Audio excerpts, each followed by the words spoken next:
Buenas, buenas, buenas, ¿qué tal? ¿Cómo está el pincherío? Después de, ¿cuánto? Más de 6 meses, vuelvo a salir de mi cueva para hacer un repaso a lo que fue el semestre exacto de Estudiantes de La Plata, porque son las 21:30 del 31 de mayo, domingo 31 de mayo 2026. Se cuentan 6 meses completos entonces, todo enero, todo febrero, todo marzo, todo abril, todo mayo. No, son 5 meses enteros. Bueno, en 5 meses de fútbol argentino pasó de todo en el mundo de Estudiantes de La Plata. Lo empezamos con Eduardo Domínguez al mando del equipo, con Cristian Medina en el mediocampo, con Santiago Ascasíbar, con perspectivas por el torneo local, con perspectivas por la Copa Libertadores, que todavía no se había hecho el sorteo, y con el envión de haber ganado la apertura del año pasado y el trofeo de campeones del año pasado. Y lo terminamos de una forma radicalmente distinta porque en el medio pasó de todo, de todo. Ahí en la pantalla pueden estar viendo una hoja de cálculo que me hice con todo lo que pasó este año. Tengo por un lado a la izquierda tengo el plantel que jugó este semestre. ¿Cuántos jugadores son? Que utilizó 29 jugadores que seleccionó tanto Domínguez como Alexander Medina. A la derecha tengo los 25 partidos jugados en este año. Ahí está un poco apretado, lo hice en 5 minutos. Y acá tengo lo que se viene y los jugadores que pueden volver a mitad de año. Pero vamos por partes. Hoy a la tarde se jugó el partido de segunda ronda, 16 de final por la Copa Argentina entre Estudiantes y Rosario Central. Un partido para cerrar el semestre, si se quiere. Bueno, es para cerrar el semestre porque, bueno, es un partido del que se dijo mucho, sobre todo de la parte de central, porque los muchachos de Rosario están algo calientes con lo que fue el pasillo del año pasado. Y bueno, se le fue todo el fútbol argentino en contra a Central, gracias al pasillo que hizo Estudiantes.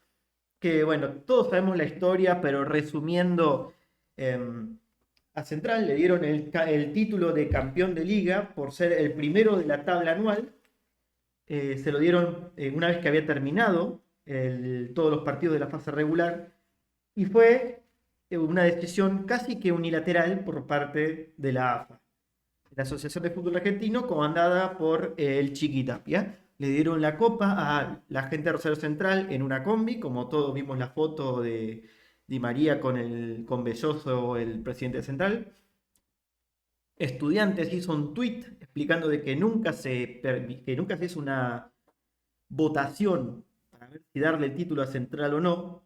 Denunció esto y bueno, la AFA le hizo una sanción al club, le hizo Tobellino, amenazó al club, sancionaron a Verón, venía de una sanción a Carrillo, bueno, en fin, todas esas cosas que derivó en el legendario Pasillo Gate, en el que Estudiantes hizo el pasillo de espaldas a Rosario Central en su cancha por los octavos de final de la apertura, partido que Estudiantes ganó y torneo que Estudiantes ganó. Y Estudiantes en todo el año ganó más títulos en cancha que Central gracias al Chiquitapia. Todo esto generó cierto enojo con la gente de Central, obviamente, porque ellos desde su perspectiva creían que Estudiantes le estaba faltando el respeto a ellos, pero por más de que Verón y los hinchas y todos dijimos que no era nada ni con Central ni con Di María, siguieron ellos en la suya pensando de que estábamos todos en contra de ellos. Y otras cosas que han sucedido de otras hinchadas que le han cantado Seca Nunca Di María, siguen pensando que es una cuestión en contra de ellos cuando es una cuestión de la AFA, más que nada de las decisiones muy cuestionables que ha tomado la AFA en estos años bajo el mando del Chiquitapia. Eh, en todo caso, este Central también jugó la Copa Libertadores, es un gran equipo Central, eso es innegable, trajo un gran arquero como Conal Ledesma, Di María sigue en un muy buen nivel, es un jugador del carajo Di María, no estoy descubriendo nada acá, pero creo yo que ese clima y el hecho de le está jugando en contra a Central. que igual clasificó muy cómodo por la Copa Libertadores, no como nosotros. Llegó a semifinales del torneo local, así que está bastante bien dentro de todo. Y para el torneo, para el partido que se jugó hoy por la Copa Argentina, venían los dos equipos de jugar entre semana por la Libertadores. Estudiantes de local contra Independiente Medellín, que ganó en el final con el gol de Amondaraín, esa locura que se armó, y con eso clasificamos a octavos de final de la Copa. Y Central contra Independiente del Valle en Quito. Siempre muy difícil los equipos ecuatorianos en su país, porque son siempre muy buenos equipos, muy competitivos y juegan con mucha altura. Y yo creo que eso se notó en el partido de hoy, porque más allá de que Estudiantes hizo una victoria categórica y le pegó una paliza a Central, de todos los ámbitos posibles, es innegable que ellos estaban muy cansados por el viaje y por el partido anterior. Estudiantes también venía con el trajín. Jugó 25 partidos en 4 meses y medio. Es un montón. Son casi 5 partidos por mes lo que jugó Estudiantes. Es mucho. Y Central también jugó en la misma cantidad de partidos. Bueno, jugó más incluso porque llegó hasta las semifinales del torneo local. Jugó 2 partidos más que Estudiantes. Pero eso no quita que en el partido de hoy Estudiantes hizo lo que tenía que hacer y apabulló a Central. Desde a los 4 minutos, una pelota larga de Tomás Palacios, no, de Tobio Burgos para Thiago Palacios, que le ganó la espalda al defensor de Rosario Central, que ya les digo quién es, era el 4. Bueno, el caso es que ganó la cuerda, parecía que la pelota se iba, no se fue, y Thiago Palacios, con esa habilidad magistral que tiene, le pegó un centro a la cabeza a Carrillo, y Carrillo definió como el viejo Carrillo, el de 2023, que tiene un cañón en la cabeza. Y Guido se sacó la mufa de estos últimos... Tuvo un semestre complicado Guido, y acá se sacó la mufa con un golazo de los que él hace. Y a los 4 minutos Estudiantes ya ganaba el partido. Un momento, estoy viendo. Emanuel Coronel, ese era el 4, que la verdad que todo Central hoy jugó muy mal, pero creo yo que los laterales de Central fueron de lo peor que tuvieron, porque les ganamos constantemente por los costados. Incluso a Sandes, que Sandes va a jugar en Mundial con Paraguay. En fin. Y Estudiantes siguió yendo y no le dejó respirar a Central casi. Central tuvo sus chances, un remate de Di María que pegó en González Pires y se fue al córner, un par de llegadas profundas, sí, pero a los 26, una pelota larga que otra vez pierde Coronel, esta vez con Tobio Burgos, que hace un movimiento muy bueno para salir del offside, se encara hacia el arco de Ledesma y en el área Coronel se tira encima de él en un burdísimo penal, que lo pateó Thiago Palacios y le rompió el arco a Ledesma, que es un arquero de sobrada capacidad en los penales. 2-0 en los 25 minutos y era muy tranquilo. Hubo un pedido de penal para Central en el primer tiempo, antes del penal que convirtió Thiago, de un jugador de ellos que no recuerdo quién es, creo que era Copetti, que dice que le hizo penal Tomás Palacios, pero el árbitro no lo cobró. Lo de la transmisión dijeron que no fue penal. A mí, la verdad, no estoy seguro. Considerando que es Central, uno pensaría que le iban a cobrar un penal a favor, pero no fue el caso. En todo caso, Estudiantes hizo un partido muy bueno y en el segundo tiempo Central apretó un poquito, sobre todo con la entrada de Cantizano, un pibe muy interesante que se tiró por izquierda, que desbordó un par de veces a Eric Mesa, pero después el pincha pegó un par de patadas y se armó mejor. Entró Gaby Neves, entró Brian Aguirre y empezó a dominar el partido, tuvo sus chances, tuvo un cabezazo de Carrillo en el travesaño. Y se iban pasando los minutos y Estudiantes estaba muy sólido. Jakovic le atajó un par de remates, uno a Cantizano y uno a Di María, bastante buenos. Muy bien Jakovic hoy, ante la ausencia de Muslera, que va a jugar el Mundial con Uruguay. Di María le pegó una patada a Bigotito Neves, salió amonestado y fue expulsado Franco Ibarra, el mediocampista central, muy buen jugador de Rosario Central. Y hay Estudiantes con José Sosa, con Alario, ya empezó a medio florear y llegó el tercero. Una pelota que limpia al área para Thiago Palacios, una asistencia perfecta para Amondaraín, que en 2 toques se la pica a Ledesma en el área chica. Un gol de locos para ya cerrar el partido de Mikel, que fue para mí el segundo mejor jugador del equipo. El primero Thiago, el segundo Mikel y el tercero Muslera para mí. Sin desprestigiar a Tomás Palacios, a González Pires y así. Del equipo en el semestre. Y Estudiantes clasificó, entonces ganó 3-0 este partido muy caliente, una final anticipada, como decían en varios medios. Y se aseguró jugar octavos de final por la Copa Argentina, que será contra el ganador de Huracán o Barraca Central, que es un partido que se va a jugar el martes que viene. Así que Estudiantes ya tiene objetivos de sobra. Repasando un poco en limpio entonces, Estudiantes este año jugó 25 partidos, como dice acá abajo. Jugó 25 partidos, de los cuales ganó 13, empató 7 y perdió 5. Marcó 31 goles y le hicieron solo 13. Y tuvo 12 vallas invictas. La verdad que Estudiantes en lo defensivo ha sido impecable. Nada que objetar. En lo defensivo sí, quizás en el ataque pudo haber sido mucho mejor lo del equipo. Haciendo acá un repaso rápido, 31 goles en 25 partidos está bien. Además, goleó a Ituzaingó, goleó a Central Córdoba, goleó a Central, a Rosario Central, y perdió solo 5 partidos. Le hicieron apenas 13 goles. En ningún partido de este año a Estudiantes le hicieron más de un gol. Ahora, perdió 5 partidos, de los cuales 4 fueron de local. Perdón, 3 fueron de local. Vélez, Lanús y Racing, todos bastante dolorosos. Pero bueno, hablando brevemente del partido de hoy contra Central, vamos a charlar un poquito entonces de los rendimientos de los jugadores este semestre, ¿no? A ver, los arqueros fueron Jakovic y Muslera. Muslera atajó 18 partidos, le hicieron 11 goles y tuvo 7 vallas invictas. Acá dice asistencias, pero era para hacerlo más fácil, puse vallas invictas.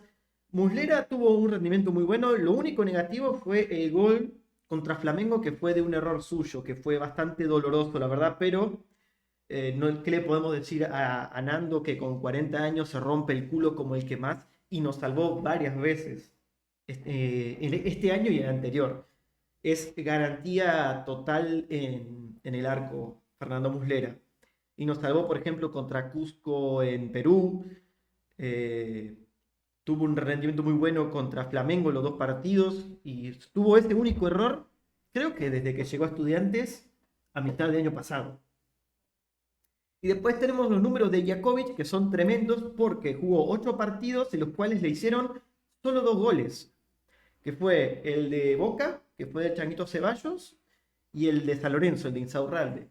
Y además de eso atajó un penal a Defensa de Justicia, que ese fue como el mejor partido que tuvo. Le hicieron, o sea, en 6 partidos que jugó no le marcaron goles. Increíble.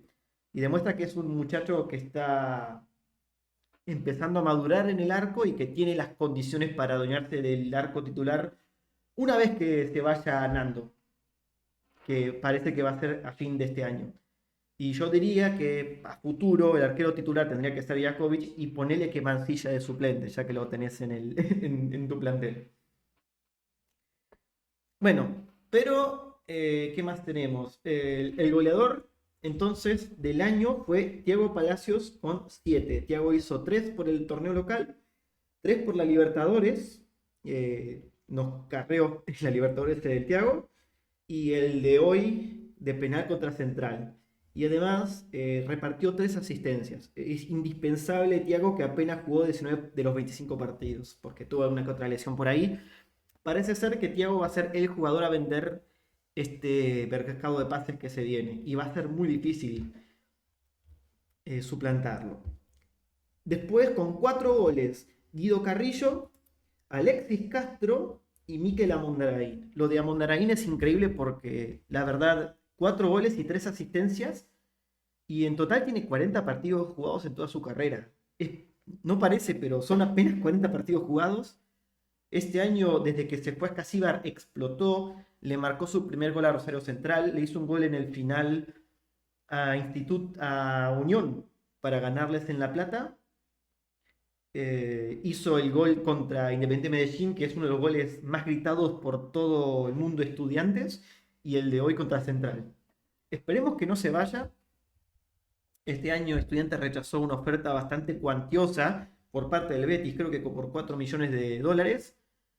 Y es un chico que que tiene un techo bárbaro. Ese chico va a jugar en Europa. Y yo creo que debería ser considerado para la selección a futuro porque es un fuera de serie. Desde el Tucu Correa en 2014 que no veía yo un jugador de tanta calidad en Estudiantes, de los surgidos por el club. Que salieron buenos jugadores, pero ninguno con ese nivel. Después, bueno, Guido consiguió marcar 4 goles. El más importante fue el que le hizo a Flamengo de local para empatar el partido, que literalmente la empujó con el culo, pero era el partido que tenía que aparecer Guido y, hacer el gol que tenía que hacer. Y tuvo, la verdad, un rendimiento lejos de lo esperado este año Guido, pero lo cierto es que el equipo no lo supo acompañar porque por muchos de los partidos, sobre todo en este periodo después de Central Córdoba hasta el partido contra el DIN, que Estudiantes no sabía atacar muy bien. Hizo goles, pero no tantos. Hizo 1, 2, 3, 4, 6, 7, 8, 9, 10 goles en como 10 partidos, un poco menos. Le costó mucho a Estudiantes en buena parte del ciclo Medina generar jugadas de gol y jugó siempre muy lejos de Carrillo, incluso teniendo a Palacios como el principal abanderado del equipo. Aún así se la ingenió para marcar 4 goles, llegó a 73 con la camiseta de Estudiantes y está ahí nomás de alcanzar a jugadores como Miguel Ángel Auri, que es uno de los legendarios profesores. La verdad que Guido es un animal y lo tenemos que cuidar y ojalá que siga estando y es nuestro capitán. Desde que se fue, Ascasíbar, que era el capitán del equipo, que Guido se tuvo que poner la mochila de ser el capitán en el hombro y es el líder dentro de todo, dentro de la cancha. Un flaco que no puede estar. Y bueno, también un saludo, un reconocimiento a Puchito Castro que tuvo para mí un muy buen año, bastante, pasa medio desapercibido Castro, tuvo para mí un partidazo contra Central Córdoba, em, hizo el gol a Sarmiento en la despedida de Domínguez y en general es un jugador rendidor que tiene pegada, está teniendo más sacrificio del que tenía antes y creo yo también que se potencia teniendo a Piovi y a Mondarain también. Yo creo que ahora que se fue Medina, el reemplazante sería el Pucho Castro junto con Keki Piovi y ahora Mondarain. Después, otros jugadores, Fabri Pérez hizo 3 goles, tuvo también muy buenos rendimientos Fabri Pérez, pero se fue diluyendo. Es un jugador a tener en cuenta porque tiene muchísimo talento. Hizo 3 goles el tanque Gaich, que los hizo todo en 10 minutos, en 10 minutos a Central Córdoba y después tuvo un rendimiento bastante flojo el tanque. En parte porque en este último mes tuvo una situación personal del fallecimiento de un familiar que claramente le juega en contra. Y es un flaco a tener en cuenta para el semestre que viene porque condiciones tiene, físico tiene, pero difícil. En fin, veremos si se recupera sobre todo mentalmente. Después tenemos 2 goles de Facundo Farías. Farías que se sacó la mufa de no poder marcar goles en Estudiantes. Le hizo uno a Ituzaingó y uno a Cusco. Y tuvo bastantes buenos partidos, pero se fue desgranando un poco en estos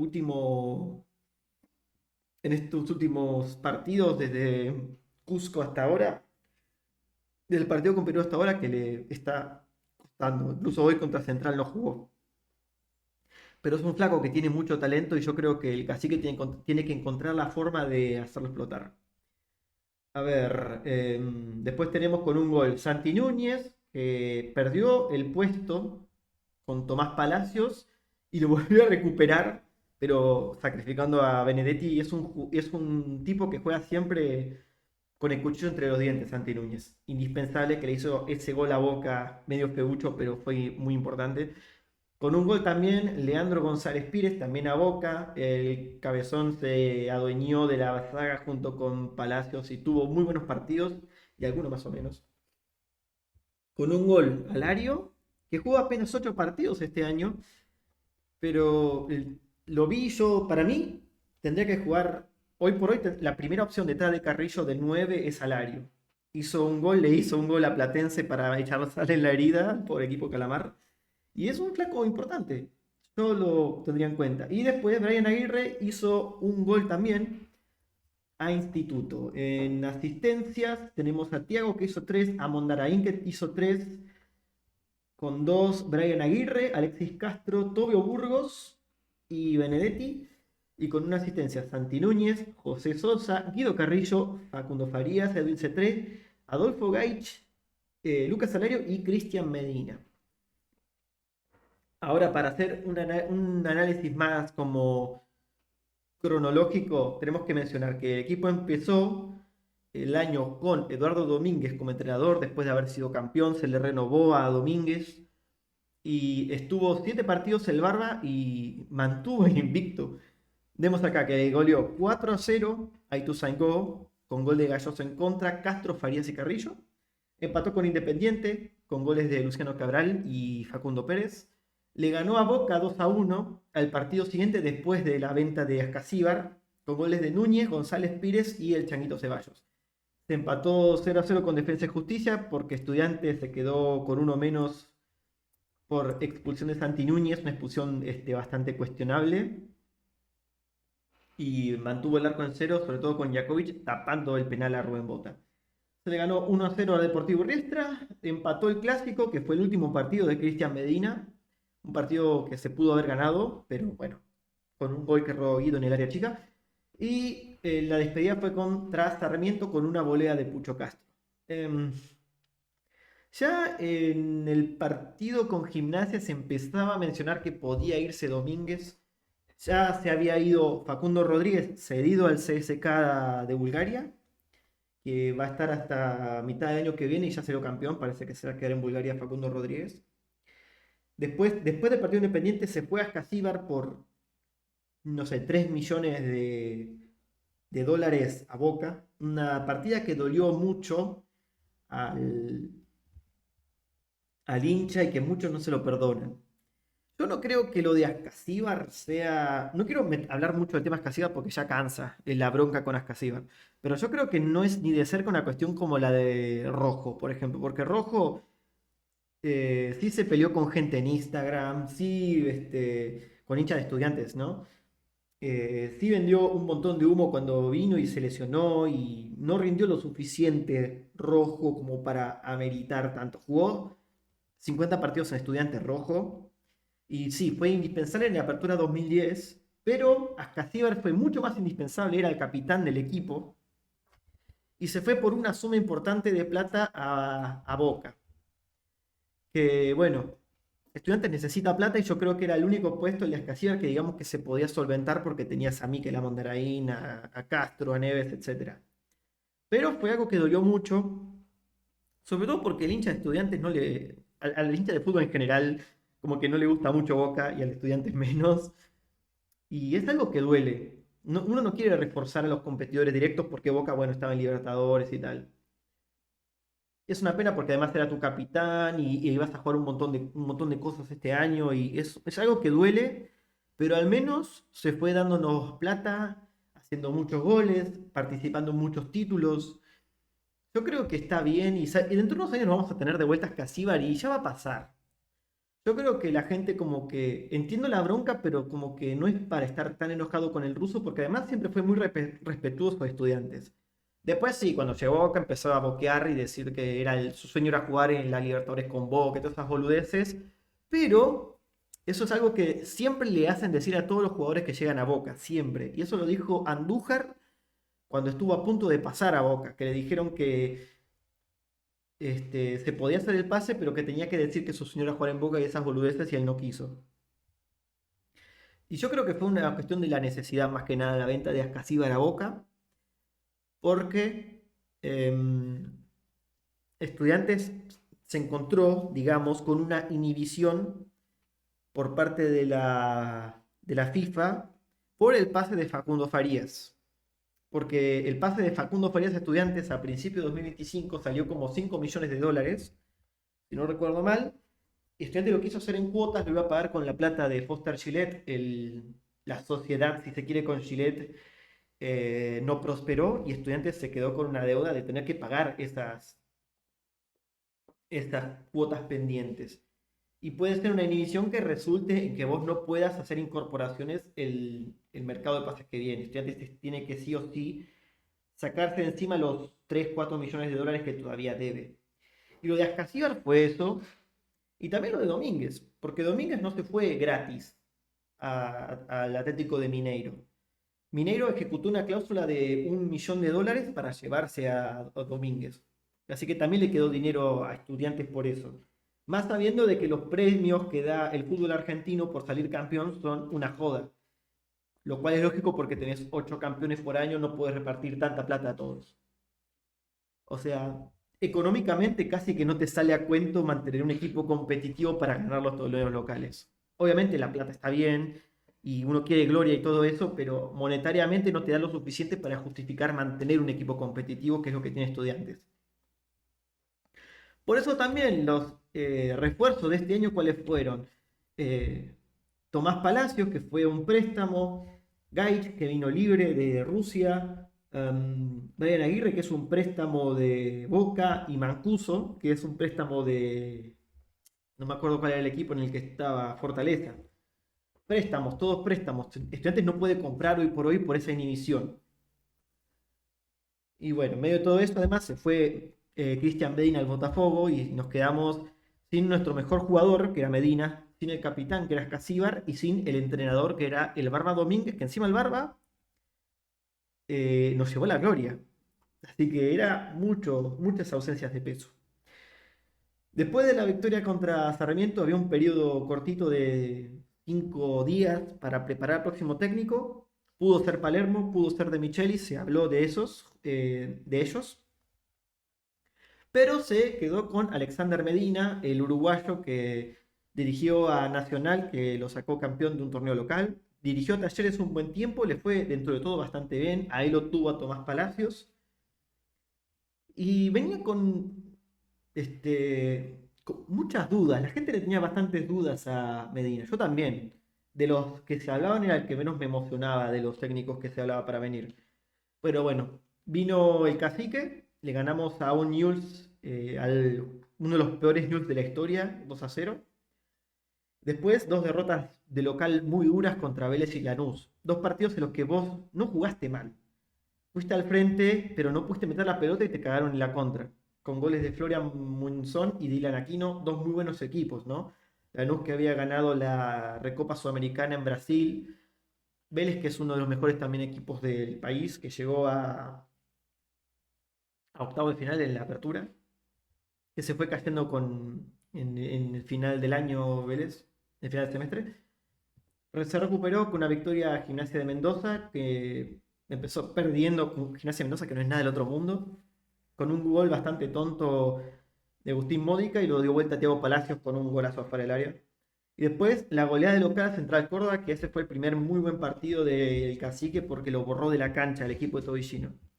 Pucho Castro hizo un golazo de tiro libre, después Amondaraín hizo su primer gol en primera y 3 goles del tanque Gaich. Después visitar a San Lorenzo antes de la Copa, antes del inicio de la Copa, en el gasómetro un San Lorenzo también bastante flojo, pero que logró llegar de alguna forma hasta cuartos de final de la apertura y perdió con un gol de Manuel Isaurralde, ex Gimnasia. Un partido que Estudiantes incluso tenía chances enfrente del arco y la mandaba afuera, todo mal.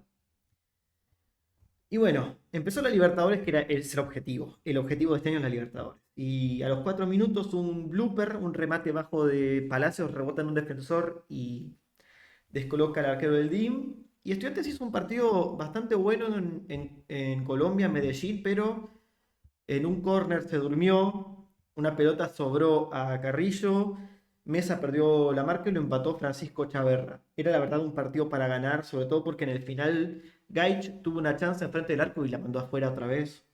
En fin. Después jugaron los suplentes. contra Unión de Santa Fe en uno. Empezó perdiendo con un gol de Estigarribia, lo empató Fabri Pérez y lo dio vuelta otra vez Mikel Amondaraín en el minuto 93. Otro gol en el mismo arco encima de Mikel que ahí ya demostraba que era como lo mejor que tenemos. 3 días después, contra Cusco de local. Estudiantes, la verdad que no jugó bien, pero empezó ganando con un gol de Facundo Farías, con un error entre el arquero y la defensa, lo empató Lucas Polito. Y en el segundo tiempo, con más culo que otra cosa, un gol de Palacios que rebota en un defensor, marca el 2-1 y con la expulsión del mismo Colito fuiste llevando el partido. Pero la verdad que contra Cusco Estudiantes jugó, la verdad que bastante mal los dos partidos. Sobre todo sabiendo de que Cusco perdió todos sus partidos, menos el de la altura contra nosotros. Pero bueno, después otra vez jugaron los suplentes contra Instituto en Córdoba y ganamos con un gol de Aguirre. Después cerró la fase regular, bueno, no realmente, pero sí, contra Talleres en uno y empató 0-0. El primer 0-0 de Medina. Y después el partido que fue contra Flamengo en La Plata, que ese ya fue una completa locura. Estudiantes contra Flamengo, sí, yo creo que se vio lo mejor del Estudiantes del Cacique. El partido de ida, Estudiantes lo tenía control. El partido de ida. El primer partido en La Plata, Estudiantes se estaba jugando mejor, pero una buena jugada de Bruno Enrique le permitió a Luis Araujo marcar el 1-0. Y Estudiantes lo empató con más culo que otra cosa, con el culo de Carrillo metiéndola a penitas al arco de Rossi. Y la verdad que estuvo cerca de ganarlo el pincha, pero lamentablemente no le dio. Después pasó el partido con Platense, que estaba suspendido por la fecha 8 del torneo. ¿Se acuerdan? Que creo que fue, no sé si marzo, estoy viendo ahí los... Sí, creo que fue en marzo, que se tenía que jugar la fecha entre semana, pero por una inhibición que le estaba haciendo el gobierno nacional a Chiquitapia y Tobillino, los jugadores, entre comillas, hicieron una huelga, entre comillas, para no jugar esa fecha. Fue a fines de marzo, una pelotudez que no hay manera de explicarla, la verdad. Impresentable. Pero se suspendió el partido con Platense en Vicente López. Lo jugamos justo en el momento de mayor presión por el calendario. Ganamos con goles de Pucho Castro y Lucas Salario. Después el partido con Cusco de visitante, que fue el partido en Perú, de lo peor del ciclo Medina, sin dudas. El primer tiempo, Estudiantes hizo agua por todos lados y solamente Muslera mantuvo al equipo en partido. Hizo gol otra vez Colito. En el segundo tiempo, Estudiantes se plantó más adelante, empezó a jugar, empató con un gol de Thiago y estaba para ganarlo, pero no le dio la nafta. Después, lamentablemente, otra derrota. Ya el 10 de mayo, por los octavos de final de la apertura, el partido con Racing. También una derrota muy dolorosa, porque Racing venía mal. Bueno, de hecho, unas semanas después lo echaron a Costas, que lo había sacado campeón de la Sudamericana. Un Racing que no era nada del otro mundo, que tiene buenos jugadores, ¿no? Está Maravilla, está Santiago Sosa que hizo el gol, Cambeses, en fin. Cetré había hecho un golazo ese partido, anulado bien por offside. Guido tuvo una pelota en el área chica y la mandó a la mierda. Y en el último minuto lo perdemos a Sosa y a casa. Nos hicieron un gol y nos fuimos a la mierda. Doloroso, la verdad, porque Estudiantes era el campeón defensor y lo perdió de local en el último minuto contra un Racing que era lejos del que fue en la final del clausura del año pasado. Doloroso, pero bueno. 10 días después, contra Flamengo en Río de Janeiro, un partido que Medina lo planteó muy bien, cambió el esquema táctico, empezó a probar con Tomás Palacios de 3 en lugar de Benedetti. La verdad que empezó a mejorar mucho el equipo así, pero ese error de Muslera ante una pelota larga le queda a Pedro. Muslera pierde la referencia y es el 1-0 para Flamengo. Por suerte, después en la siguiente jugada, Muslera salvó al equipo del 2-0 y Estudiantes fue como pudo, pero no tuvo suerte. No pudo marcar el empate, que creo yo que no hubiera sido inmerecido. Y entonces debía esperar el resultado entre el DIM y Cusco en Perú y después ganar el último partido contra el DIM en La Plata. En un partido de locos, el Independiente Medellín le ganó a Cusco 3-2 en Perú y Estudiantes está obligado a ganar sí o sí contra Independiente Medellín en La Plata para pasar de ronda en la Libertadores. Tenía solamente 6 puntos, producto de una victoria y 3 empates y una derrota. Y tenía que sí o sí ganar para llegar a 9 y pasar a los 8 del DIM. Y Estudiantes no hizo un muy buen partido contra el DIM, le costó muchísimo patear al arco. El DIM se dedicó a aguantar, lo cual está bien porque hicieron el planteo que tenían que hacer. Y bueno, el pincha se la jugó, el cacique mandó a Lario, mandó a Tobio Burgos, mandó a Sosita. Sosa forzó el córner, si se quiere, en el minuto 90, al final del partido. Centro de Tobio Burgos, cabezazo de Carrillo, cabezazo de Pucho Castro y la mete adentro del arco otra vez Mikel Amondarain. Pero lo anulan rápidamente por offside, un offside muy fino la primera, porque justo se resbala el número 5 del DIM que había entrado en el segundo tiempo. Eh, y parecía que Mikel estaba adelantado con una de las cámaras. La primera cámara que pasaron yo dije que sí, que era offside, pero empezaron a ver otras tomas, una paralela, y tras revisar el VAR se cobró el gol y eso fue una explosión que se sintió en toda la ciudad de La Plata. Yo vivo como a 8 o 9 cuadras del estadio y se sintió. Es uno de los goles más gritados en uno desde que se reinauguró en 2019, sin lugar a dudas.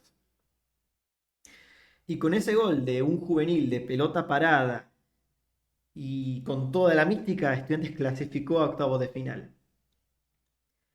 Y el partido de hoy entonces contra Central para pasar en la Copa Argentina.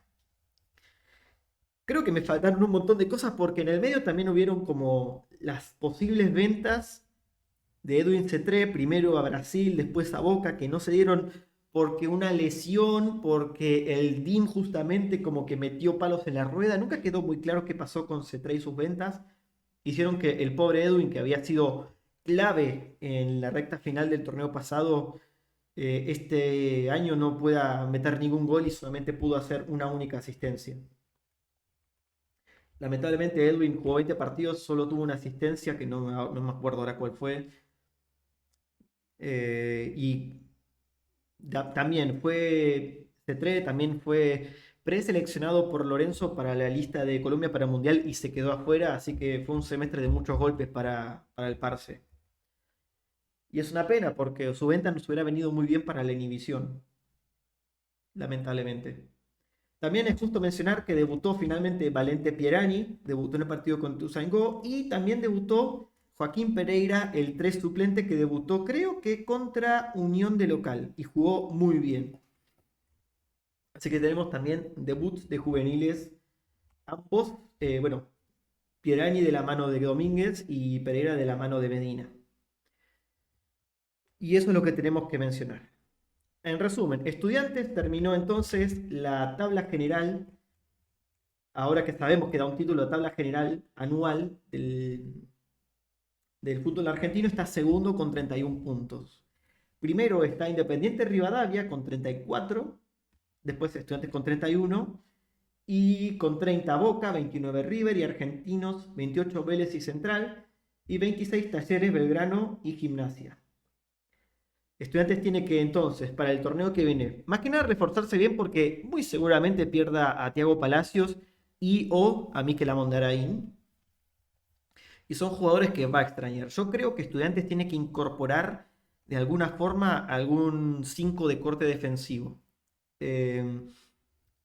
Porque yo creo que Neves a mí no me convence de eso, de esa posición. Yo creo que Neves juega mejor de 5 suelto. Y lo estuvieron probando a Neves de 5 defensivo y para mí no va. Yo creo que Estudiantes tiene que traer o reincorporar, por ejemplo, a Kosubinski que juega de eso, que está en el City Torque. Hay que ver. Em, hay que hacer un buen torneo, hay que hacer un buen mercado de pases ahora que viene el corte por el Mundial. Vamos a ver, qué pasa con la inhibición, hay que ver qué pasa con la plata que se hace. Habrá que ver si no seguir tirando de los juveniles y de los jugadores que ya están. Eh, Creo yo que lo que le falta a Estudiantes, aparte de reforzar los jugadores que se vayan, será la cuestión del 5 para mí. Porque creo yo que el único 5 defensivo es Piovi. Y Piovi está en un nivel bárbaro, pero lo molesta mucho y Estudiantes lo va a perder varios partidos seguro por suspensiones, me parece a mí. Y ojalá no, por lesión también puede pasar. Todo puede pasar. Creo yo que eso es lo que más falta. Eh, no creo que necesitemos más nueves, no creo que necesitemos más extremos, porque ya tenés muchos jugadores en esos puestos. Creo yo que la idea es recuperar a los Farías, a los Tobio Burgos y tirar con eso. Justamente, hablando de recuperar, no quiero no mencionar que uno de los positivos del Cacique Medina, del ciclo del Cacique, es el haber tomado jugadores como Ramiro Funes Mori, como Facundo Farías, y hacer que levanten el nivel. Tobio Burgos tuvo lesiones también y en estos últimos dos partidos, bueno, hoy contra Central jugó bárbaro y es todo mérito del Cacique también. Hay muchos jugadores que el Cacique supo como revalorizar, digamos. Como justamente como digo, Ramiro Funes Mori y Alario también, eh, bueno, jugadores que jugaron poco pero rindieron. Ahora estaría bueno que pueda hacer recuperar a C3, que tiene un nivel bajo por esas cuestiones personales, y Gaich. Entonces, además, los que van a volver a mitad de año por contratos que están a préstamo. Luciano Jiménez de Huracán, que tuvo un año bastante malo en Huracán, hizo 2 goles, pero se hizo expulsar en un clásico, en fin. La Cobra vuelve a Estudiantes y no creo que juegue mucho. Arzamendi está en recuperación de su lesión. Se espera que vuelva como para julio y empezará a jugar de a poquito y será más suplente que otra cosa, pero hay que tomarlo en cuenta Arzamendi porque es un jugador de selección. Mauro Méndez, que la está rompiendo en Banfield, se termina el contrato en Banfield y regresa a Estudiantes el 30 de junio, pero no creo que vuelva a Estudiantes. Para mí, Banfield va a ejecutar la cláusula de compra, que no me acuerdo ahora cuánto es, porque está en un nivel fabuloso Mauro Méndez. Merecidísimo porque había tenido esa rotura de ligamentos en 2024 y había perdido muchísimo terreno y bueno, es un flaco con muchísimo futuro el uruguayo. Kosciuszynski vuelve del City Torque, pero como el Torque le está yendo muy bien a Sudamericana, capaz continúe, aunque es más suplente que otra cosa. Y Manjoma, que estaba en un equipo de la MLS que no jugó tanto, también tiene que volver. La verdad que no veo a ninguno de ellos rendiendo demasiado en Estudiantes a futuro. Porque el único podría ser Méndez, pero no creo que se quede y Arzamendi depende de su evolución. Así que bueno, la composición del plantel para disputar la Copa Libertadores y los demás torneos que tiene depende mucho del mercado de pases. Bien, ¿qué le queda a Estudiantes a futuro? Primero, en julio, antes del inicio del torneo y después de la finalización del Mundial, se va a jugar la Supercopa Argentina, que enfrenta al ganador de la Copa Argentina, que es Independiente Rivadavia del año pasado, y del torneo local, que fue Estudiantes de clausura. Quizás se juegue en el Estadio Kempes de Córdoba y quizás el 21 de julio como fecha tentativa. Y eso es un partido por un título contra uno de los mejores equipos de Argentina hoy por hoy, Independiente Rivadavia, sí, aunque parezca mentira. Independiente Rivadavia que clasificó caminando por la Copa Libertadores, que tiene a Villa en un gran nivel, que tiene a Alex Arce en un gran nivel, que es el goleador de las Libertadores hoy por hoy. Un muy lindo partido que va a definir un título. Después tiene 4 partidos por el torneo local, Independiente local, Boca en la Bombonera, el DF en La Plata y Riestra de visitante. El 12 del 8 contra la Universidad Católica en La Plata por los octavos de final de la Libertadores. Universidad Católica, un equipo durísimo que eliminó a Boca en la Bombonera. Que eso, por más mal que esté Boca, no es fácil, no lo hace cualquiera. Ojo con la Católica. Y si ganamos, el ganador del choque entre Estudiantes y la Católica de la Libertadores juega contra el ganador de Corinthians o Rosario Central, un brasileño o uno de los mejores equipos de Argentina. Así que la Copa Libertadores en full en marcha y lindo choque con la Católica. Yo creo que se puede ganar, Estudiantes puede ganarla a cualquiera. Si le hizo partido al Flamengo, le puede ganar a cualquiera, pero no hay que subestimar a nadie. Y claro, en el medio de eso tenemos el clásico, el 16 del 8 en uno también. Así que tenemos mucho para ver. Después, la fase regular sigue con Sarmiento en Junín, Newell's de local, Vélez allá en Capital, Platense local, Lanús en la Fortaleza, partido re difícil, Gimnasia Mendoza acá, Central Córdoba en Santiago del Estero, un viaje difícil, San Lorenzo de local, Unión en Santa Fe, Instituto de local y Talleres en Córdoba.